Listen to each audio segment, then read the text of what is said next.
Welcome to today's lecture. Today we will be studying about the ankle joint. The ankle joint is also called as the talocrural joint. Talo, it refers to the talus bone present in the foot, that is the tarsal bone. Then the crural, that is the crura, which means the leg. So between the leg and the foot, the joint which is present, that is the ankle joint. So it is called the talocrural joint. It is a strong weight bearing joint of the lower limb. The type of joint, if you see, the ankle joint is a synovial joint of hinge variety. So if you see in this picture, this is showing the anterior view of the leg and the foot, whereas this is the posterior view of the leg and the foot. So you can see the bones what is present here. So this is the tibia which is present in the medial side, and this is the fibula which is present in the lateral side. So what bone what you're having here, so this is the talus, then this is the navicular, this is the medial 3 cuneiform, and this is the cuboid. So all these are the tarsal bones. So in this behind view what you can see here, that is the posterior view. So this is the tibia, this is the fibula, this is the calcaneum, and this is the talus. So this ankle joint, when we study in this region. So what you can see over here, so this is the lower end of tibia, lower end of fibula, then this is the talus.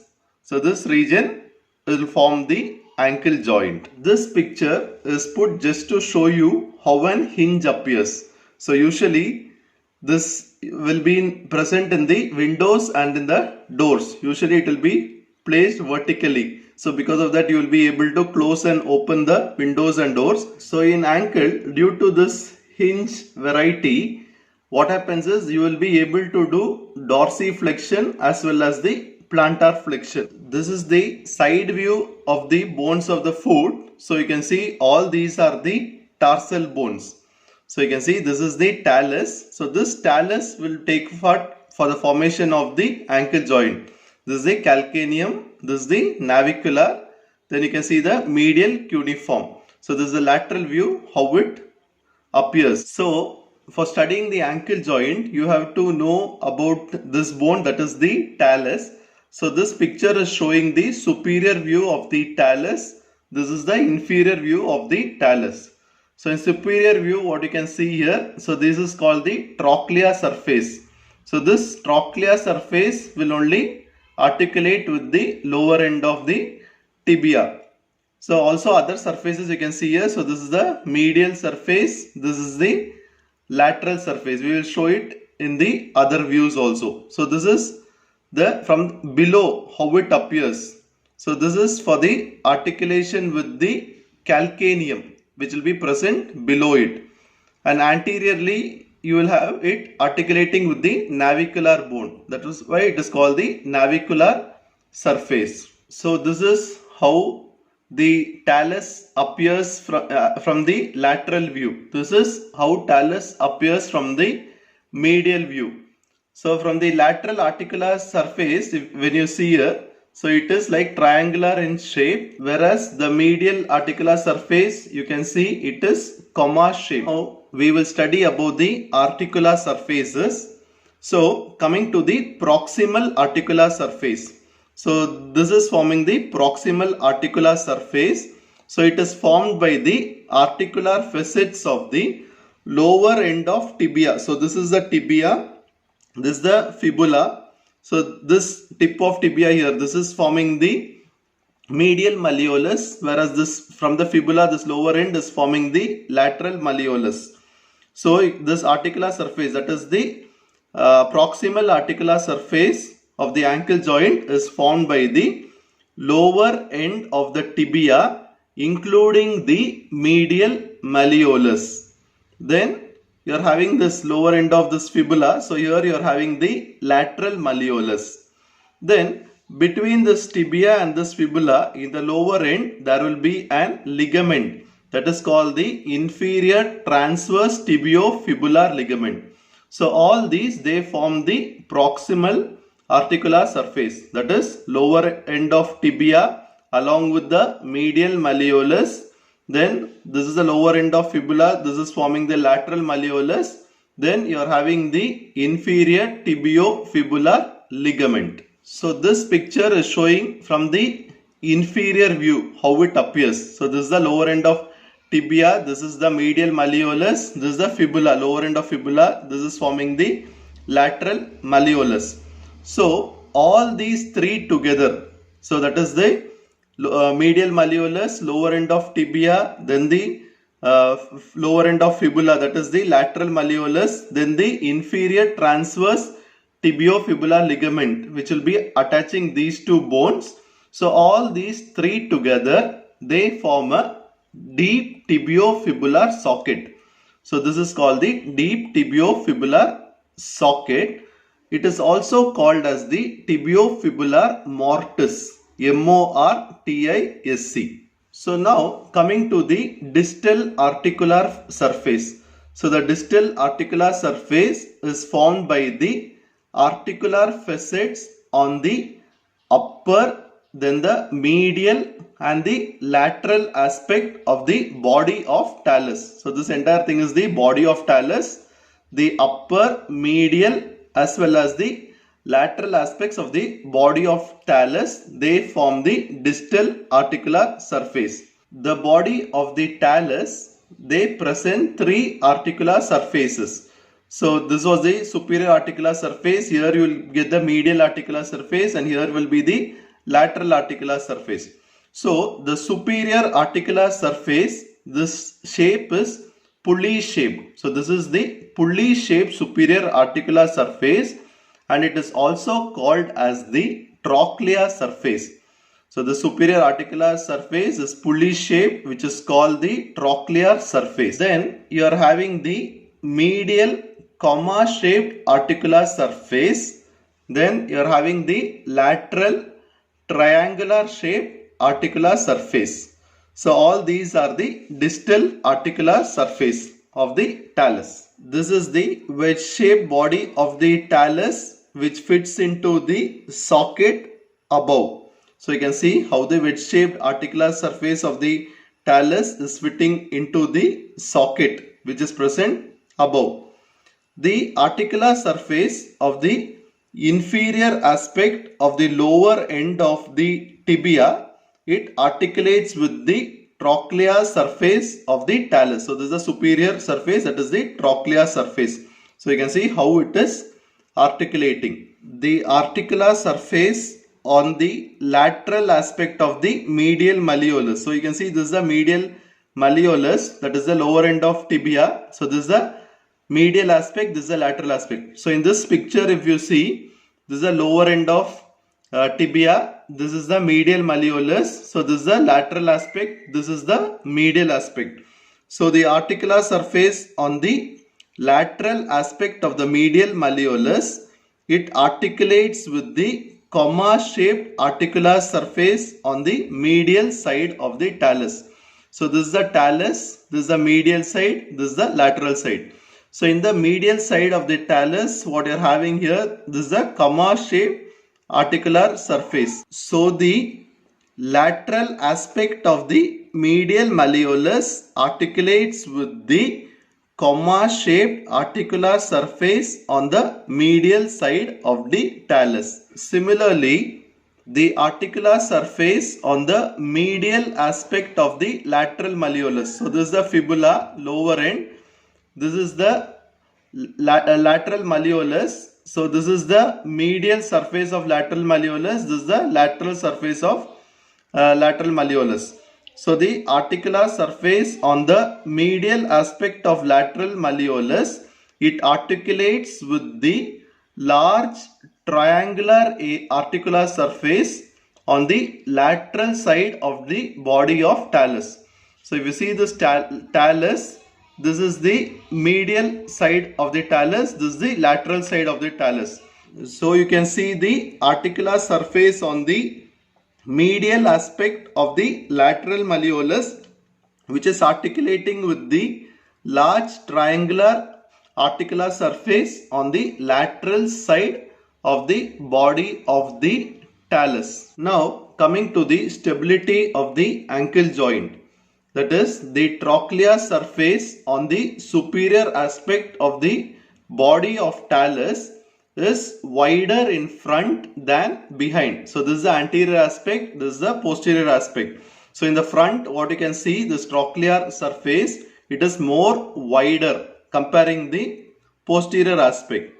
So during dorsiflexion, the anterior wider part of the trochlea, they move posteriorly and fits properly into the tibiofibular mortise. Hence, the joint is stable. Whereas during plantar flexion, the narrow posterior part of the trochlea does not fit properly in the tibiofibular mortise. Hence, the joint is unstable during plantar flexion. So during this dorsiflexion, the ankle joint is more stable. Whereas in plantar flexion, it is not stable. Coming to other factors which maintain the stability of the joint. So one is close interlocking of its anterior surfaces. Second is strong medial and lateral collateral ligaments. So what you're having here, so these ligaments are the medial collateral ligament and this is the lateral collateral ligaments. So because of these strong medial and lateral collateral ligaments, then third is the tendons that cross the joint. So you're having here 4 tendons which cross the joint in the front. So that is tibialis anterior, extensor hallucis longus, extensor digitorum longus, then the peroneus tertius. So these 4 tendons, they cross the joint in the front. Then you're having 3 tendons on the posteromedial side. So that is the tibialis posterior, flexor digitorum longus, flexor hallucis longus, and 2 tendons in the lateral side. So in the posterolateral side, you are having the peroneus brevis and the peroneus longus tendon. The depth of the superior articular socket. So this entire thing which is forming the socket. So the depth is contributed by the downward projection of the medial as well as the lateral malleolus on the sides of the talus. So here you will get the talus. So on both sides of the talus, you are having the downward projection of the medial malleolus and the lateral malleolus. Then you will be having the inferior transverse tibiofibular ligament that bridges the gap between the tibia and the fibula behind the talus. So behind the talus, the attachment between the tibia and the fibula by the transverse tibiofibular ligament. Coming to the ligaments which are present around the ankle joint. So first you are having the fibrous capsule. Second is the medial collateral ligament. It is also called as the deltoid ligament. Third is the lateral collateral ligament. Now coming to the fibrous capsule. So it surrounds the joint completely. So completely the fibrous capsule is surrounding the joint. It is attached all around the articular margins except postero-superiorly as well as antero-inferiorly. So this fibrous capsule is attached all around the articular margin except postero-superiorly as well as antero-inferiorly. The anterior and posterior part of the capsule are loose and thin to allow the hinge movement to take place. On each side, it is thick where it blends with the collateral ligaments. Coming to the deltoid or the medial ligament. So the deltoid ligament, so they are very strong triangular ligament on the medial side of the ankle. So what you're seeing here, all this is forming the deltoid ligament. So you can see the shape of it. It is triangular in shape. So this entire thing is forming the deltoid ligament. So it is divided into 2 parts. So one is the superficial part, another is the deep part. So what you can see is above both these parts. So we'll show you in the coming slides. So here this will be the deep part, whereas these are forming the superficial part. So above both the parts, they are having a common attachment to the apex and margin of the medial malleolus. Below, the superficial and the deep part attachment will differ. So coming to the superficial part, so the superficial part fibers are again divided into three parts. So first is the anterior fibers. So what you're having here, this bone is the navicular bone, whereas this is the medial malleolus of the tibia. So first is called the anterior fibers or tibio-navicular part. Second is the middle fibers, which is called the tibio-calcaneal part. Third is the posterior fibers or the posterior tibio-talar part. So now coming to the anterior or the tibio-navicular fibers. They are attached to the tuberosity of the navicular bone and to the medial margin of the spring ligament. So here what you're having here, so this is the spring ligament. So the medial margin of spring ligament also it is attached. Whereas the middle or the tibiocalcaneal fibers, they are attached to the whole length of the sustentaculum tali. So that is from this medial malleolus up to the sustentaculum tali. Whereas the posterior or the posterior tibiotalar fibers, they are attached to the medial tubercle of the posterior process of the talus. So from the medial malleolus up to the medial tubercle on the posterior process of the talus. So what you can see here, so this is the deep part or anterior tibiotalar part. So it is attached to the anterior part of the medial surface of the talus. So in this picture what you can see, so this is the deltoid ligament or the medial collateral ligament. So what you can see here, so this is the superficial part, this is the deep part. So the deltoid ligament is crossed by the tendon of tibialis posterior and the flexor digitorum longus. So this deltoid ligament is very strong and excessive tensile forces on the ligament results in a fracture than the tear of the ligament. Now coming to the lateral ligament, the lateral ligament consists of three parts. This bone what you are seeing here, this is the lower end of fibula, this is the calcaneum, whereas this is the navicular, this is the cuboid and these are the cuneiform. So this is a lateral aspect. So what you can see is the lateral ligament. So first is you are having the anterior talofibular ligament. From the talus to this fibula you can see here talofibular ligament. Then you are having the posterior talofibular ligament. Then you are having the calcaneofibular ligament. So coming to the anterior talofibular ligament, what is present here?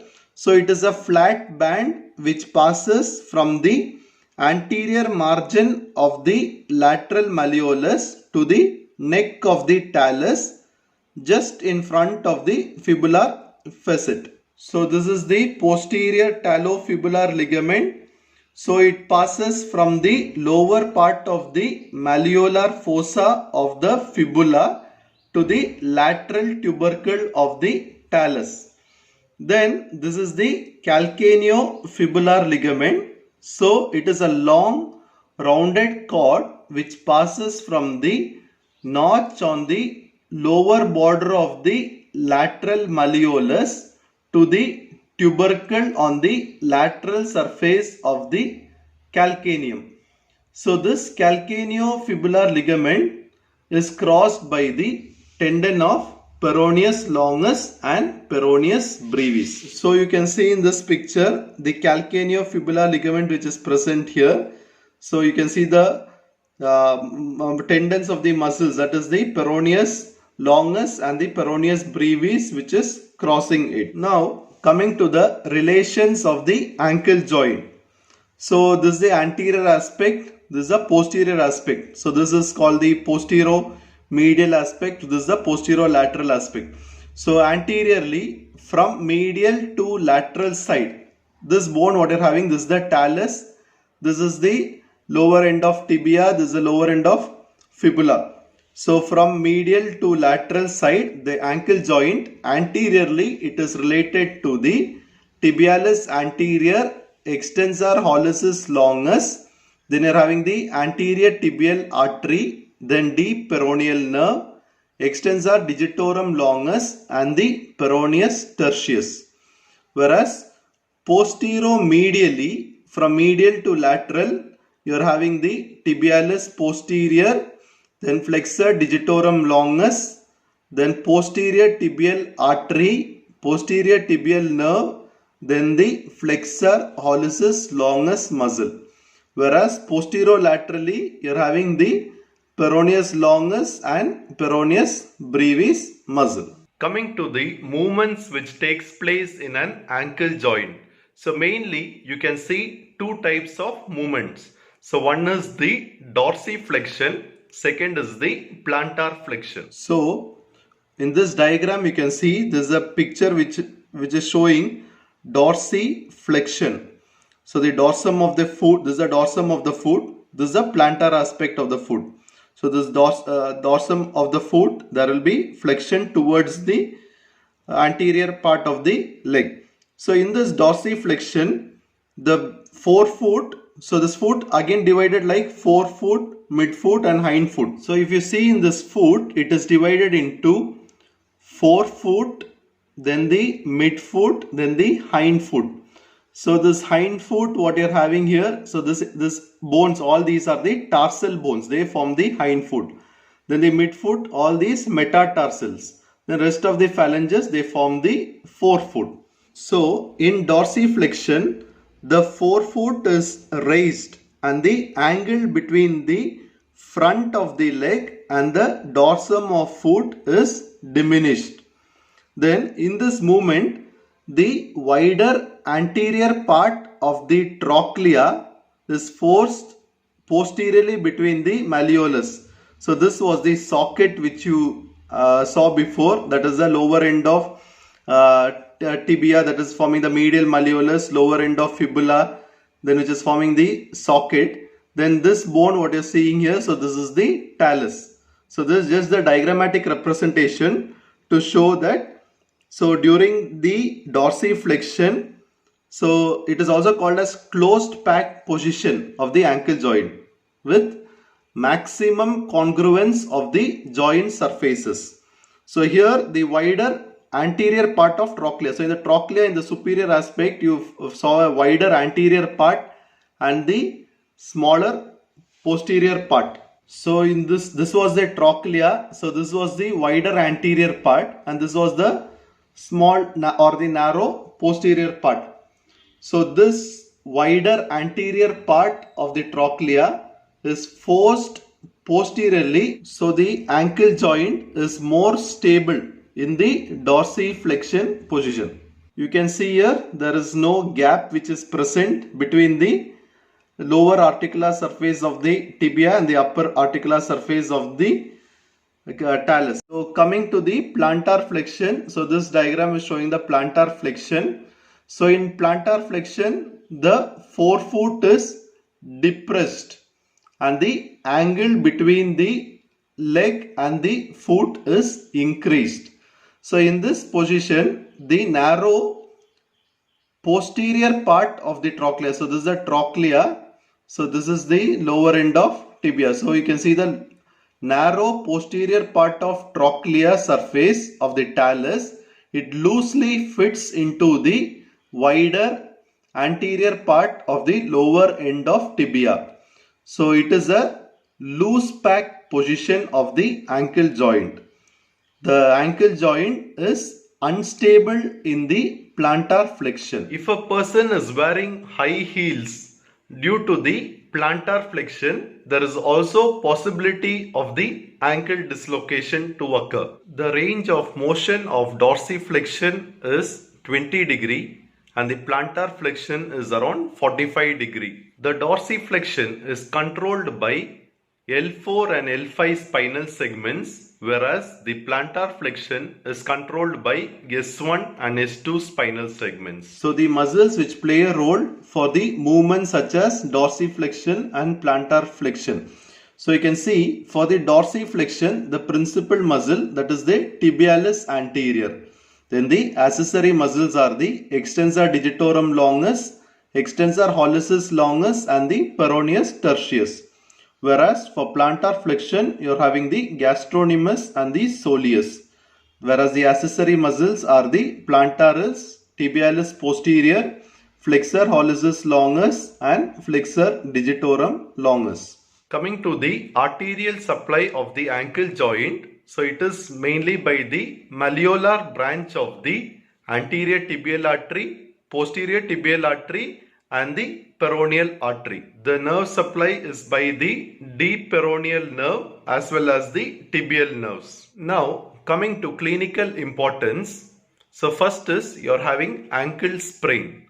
So excessive stretching or tearing of the ligaments of the ankle would lead to ankle sprain. So the ankle sprain can be either lateral ankle sprain or the medial ankle sprain. Lateral ankle sprain occurs when the foot is plantar flexed and excessively inverted. Medial ankle sprain occurs when there is excessive eversion of the foot. So in medial ankle sprain, the deltoid ligament will be affected. Second is dislocation of the ankle. So this is very rare because of the deep tibiofibular socket. Usually when the dislocation occurs, it is also accompanied by a fracture of any of the malleolus. That is either the medial or the lateral malleolus, there will be the fracture. Third is Pott's fracture, P-O-T-T'(S), Pott's fracture. So this occurs when the foot is held in a rabbit's hole and when it is forcefully everted. Due to this, there is an oblique fracture in the lateral malleolus or a transverse fracture in the medial malleolus or else in the lower part of the tibia. Fourth is for injection into the ankle, the needle is inserted in between the tibialis anterior and the extensor hallucis longus tendon. So for this procedure, the ankle should be partially plantar flexed. Thank you for watching.